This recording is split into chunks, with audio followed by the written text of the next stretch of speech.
What if the biggest manifestation myth you've been believing is actually the thing that's keeping you stuck? What if I told you that your desperation isn't blocking your manifestation? Your impatience isn't blocking it. Your obsession isn't blocking it. Even constantly thinking about your desire isn't blocking it. I know that probably sounds completely opposite to what you've heard before. Because everywhere you look, people are saying the same things. Stop wanting it. Detach from it. Don't be needy. Don't be desperate. Don't think about it so much. And if you've been struggling with manifestation, you've probably spent a lot of time trying to control your emotions, trying to stop yourself from thinking about your desire, trying to become this perfectly detached person who somehow doesn't care whether they get what they want. But what if that's not the real issue? What if the problem was never your emotions in the first place? Today, I want to talk about something that I believe is one of the most misunderstood concepts in manifestation. And that is the relationship you have with your desire.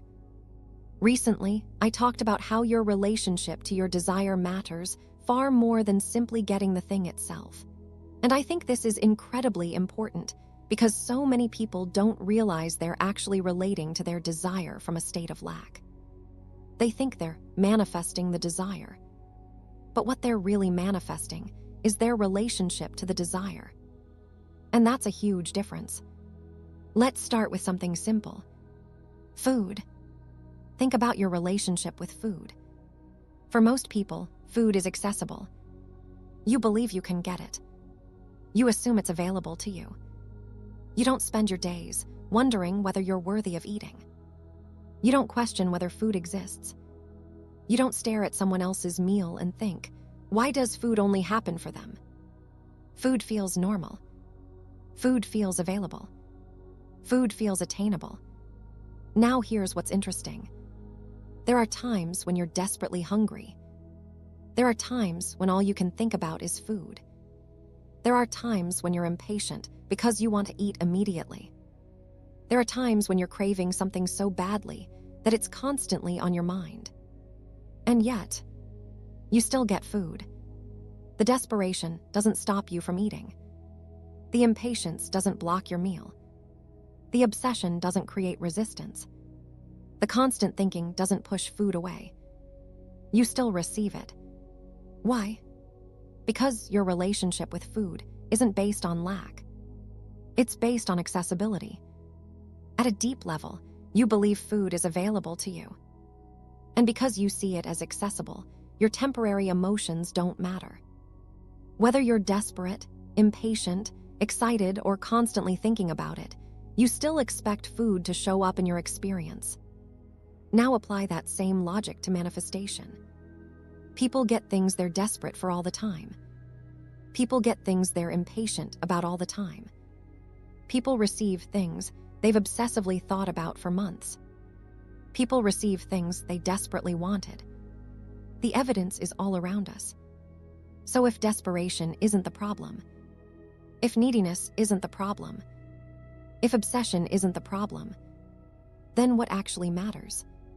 The answer is the relationship you have with the thing you want. Or in Neville's language, the state you occupy in relation to the desire. Every time you think about your desire, you step into a state. And that state determines your experience. If you think about your desire from a state of lack, then the desire feels absent. It feels distant. It feels unavailable. It feels like something you need to chase. And when you're constantly occupying that state, you either don't experience the desire or you experience inconsistent results. You get small pieces. You get signs. You get temporary movement. You get hot and cold situations, but not the stable fulfillment you're looking for. This is why putting your desire on a pedestal becomes such a problem. A pedestal is simply another way of saying, this thing is above me. This thing is difficult. This thing is special. This thing is hard to obtain. And whenever you place something above yourself, you're automatically relating to it from lack. So naturally, the next question becomes, How do you stop seeing your desire from a place of lack? The answer is imagination. And when I say imagination, I'm not just talking about visualization. Imagination is any sensory experience you create internally. When you affirm, you're engaging in an auditory imaginal act. You're hearing words internally. When you visualize, you're engaging in a visual imaginal act.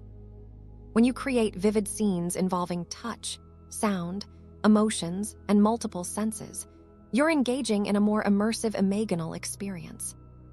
They're all forms of imagination.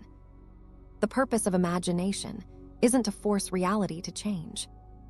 The purpose is to change your relationship with the desire, to make it feel natural, normal, available, plentiful, expected. Because once something feels normal, your relationship to it changes. And that's where the shift happens. Now I already know what some people might be thinking. But I've imagined getting something and being incredibly excited about it, and I still manifested it.